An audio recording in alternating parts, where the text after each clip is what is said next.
पीछे का चाहिए అక్కడ ఉండే కూడా బండి వస్తారు మా కుటుంబాలు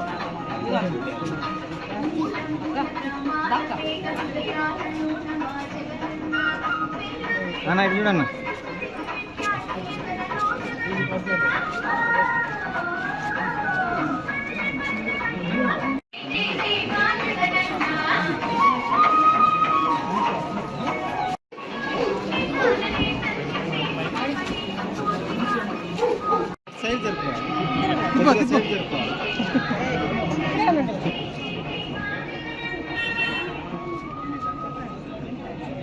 పైకి లబ్బాకరా నువ్వే చెప్తే వస్తానండి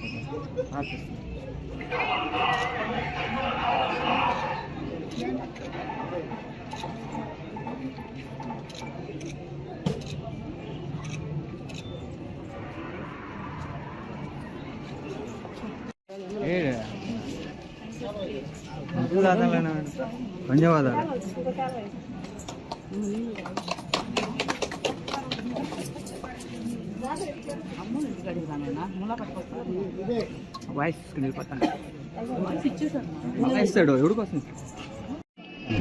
అందరికీ నమస్కారం. ఈరోజు 40 డివిజన్లో వైఎస్ఆర్ కాంగ్రెస్ పార్టీ ఎన్నికల ప్రచారం నిర్వహించాం. మన పెద్దలు ఎమ్మెల్సీ చంద్రశేఖర్ రెడ్డి అన్నతో ఇక్కడ స్థానిక నాయకులతో ఇన్ఛార్జ్లతో ప్రతి ఒక్కరు గడప గడప తిరిగి మన జగనన్న చేసిన పథకాలు ప్రతి ఒక్క ఇంటికి ఇక్కడ చేరున్నాయి. 80% మన 40 డివిజన్లో ప్రతి ఒక్క పథకం చేరింది. ఏదో ఒకటి 2 అభివృద్ధి పథకాలు జరిగినాయి.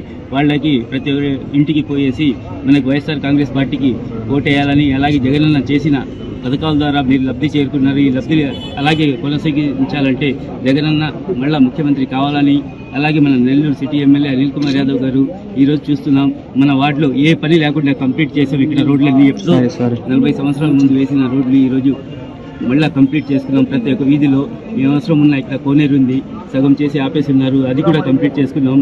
ఇలాగే ఏమున్నా చిన్న పని ఏమున్నా తప్పకుండా ముందుంటి నేను ఒక సామాన్యుని. ఈరోజు నాకు ఒక అవకాశం వచ్చింది.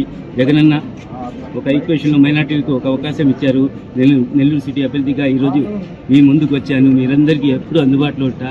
మీరందరూ ఎప్పుడు దయచేసి ఫ్యాన్ గుర్తుకి ఓటేసి గెలిపించాలని మనస్ఫూర్తిగా కోరుకుంటున్నాను. అలానే ఇకపోతే నారాయణ గారికి వచ్చేటప్పటికి అభివృద్ధి నేనే చేస్తానంటాడు. చాలా మంది నెల్లూరులో ఉండే ప్రజలు చాలా సిగ్గుపడతా ఉన్నారు. అసలు నారాయణ గారు చేసింది ఏంటి? ఆయన మంత్రి అయిన తర్వాత 4 ఏళ్ళు ఏ ఒక్కరికి కూడా కనపడలేదు. అది వాస్తవం. చివరిలో 6 నెలల పాటు ఆయన వచ్చి ఎక్కడికక్కడ రోడ్లన్నీ బ్లాక్ చేసి అర్ధరాత్రి పగలు అనుకుండా రాత్రి అనుకుండా నాసిరకమైనటువంటి రోడ్లు వేసి ఈరోజు ఎక్కడ కూడా ఆయన వేసిన రోడ్లు ఎక్కడ కనిపించట్లేదు. అలా రోడ్లు వేసి కనీసం తర్వాత కోవిడ్ వస్తే కూడా అసలు మనిషి ఎక్కడున్నా కూడా తెలియదు.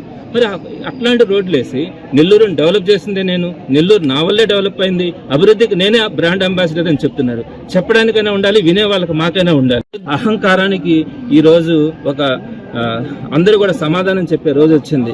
అహంకారానికి సామాన్యునికి జరుగుతున్నటువంటి పోరాటంలో అందరూ కూడా పేద మధ్యతరగతి ఉన్నత స్థాయిలో ఉన్నటువంటి ప్రతి ఒక్కరూ కూడా పిలిస్తే పలికే వాళ్ళు కావాలనుకుంటారు. నాయకులు సర్వీస్ చేయగలిగే వాళ్ళు కావాలనుకుంటారు. అంతేగాని అధికారం వచ్చిన తర్వాత దాన్ని అడ్డం పెట్టుకుని వ్యాపారాలు చేసుకోవాలి, రియల్ ఎస్టేట్ వ్యాపారాలు చేసుకోవాలి అనుకునే వాళ్ళకి ఈరోజు రోజులు కాదు. పిలిస్తే పలకాలి. అటువంటి వ్యక్తులు వైఎస్ఆర్సీపీ గవర్నమెంట్లో ఉన్నారు. అటువంటి వారిని ఆదరిస్తారని అందరూ కూడా చెప్తా ఉన్నారు. వారందరికీ కూడా సవినయంగా నేను మనవి చేస్తా ఉన్నాను. మరొకసారి జగన్మోహన్ రెడ్డి గారికి నేను అవకాశం ఇచ్చి సీఎం గారు